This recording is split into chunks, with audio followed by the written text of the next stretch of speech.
Okay, so this is from Cool Beans, baby. What's the best way to teach yourself or learn illustration if you're not going to art school but you want to work in illustration in the future? Okay, well, I'll take that one first. I mean, the obvious thing is to just draw a lot. You Mm. know, I can certainly recommend buying large amounts of very cheap sketchbooks and challenging yourself to fill them. You can hardly go wrong doing that. But there's a couple more specific things. One of them is quit hiding the hands and feet if you're doing stuff like that. Um, if there's something you're just terrified to draw and you're always finding an excuse not to draw it, take some time to try and be able to draw it if you need to. The other thing that I think is the biggest one, perhaps, is whatever this looks like for you, start getting some practice finishing stuff Mm. because nobody hires you to do a sketch. Well, yeah, there are situations where you get hired to sketch things, but you know, what will often happen when you've got the luxury of, no deadlines and no responsibilities for your artwork is you get to a certain point with a piece and you don't know what to do anymore, so you stop.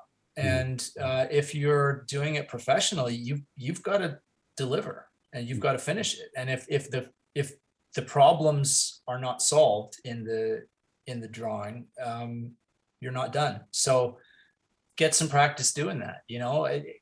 Some people get pretty far in pursuing and thinking about doing art before they've ever really sat down and said, okay, the next piece I'm going to do, I am going to make it as good as I possibly can, Mm. even if it hurts a little bit.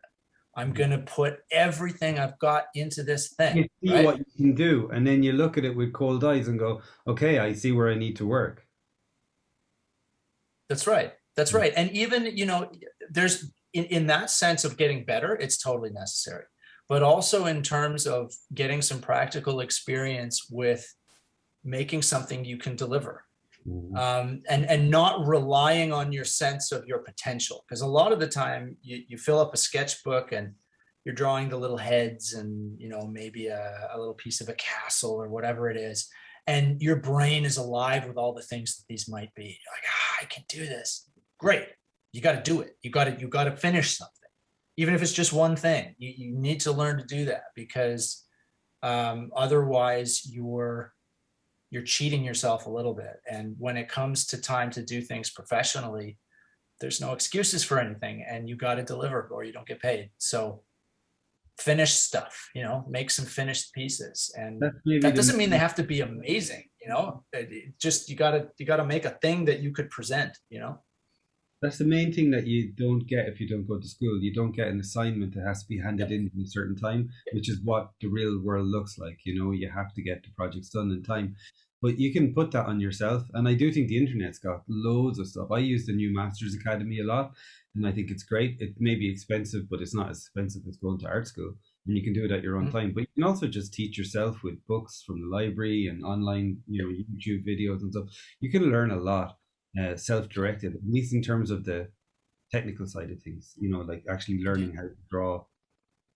There's The other. one the one thing that you can't the one thing that people don't always address when you talk about whether you need to go to school or not is one of the most important things about going to school is meeting people, your Mhm. That's it. professors That's it. who are Finding connected, and yeah. your fellow students, the friends you make and the ideas that you bounce off each other. If you're not going to school, try to find other ways to do Find, that. Find other artists and hang out with them. And if yeah. you can find older artists, maybe there's just like maybe you're in a small town and there's a place that makes signs for local businesses. Maybe that's all it is, but connect with people who are doing it, connect with other people who are interested in what you're doing. Do that online too, join discussion groups, whatever, but that's something you need as well. I learned a lot in the early days of the internet and message boards and stuff. I learned a lot from other artists who were posting and sharing and stuff. I think you can build it for yourself. The things that schools do make it a bit easier because they give you assignments and you're put in a class. And I, to this day, work with people I went to college with.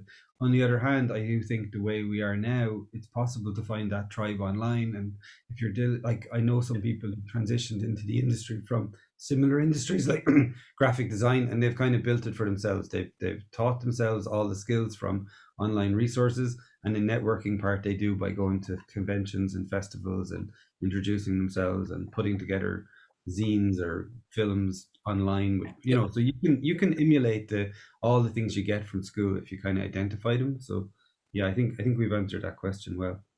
And I do question sometimes, if I could go back in time, how much now I can differentiate.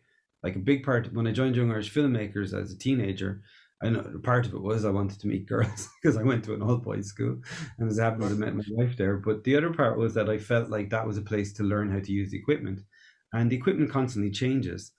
But the main skill I learned from it was how to work with a team, how to work with other people.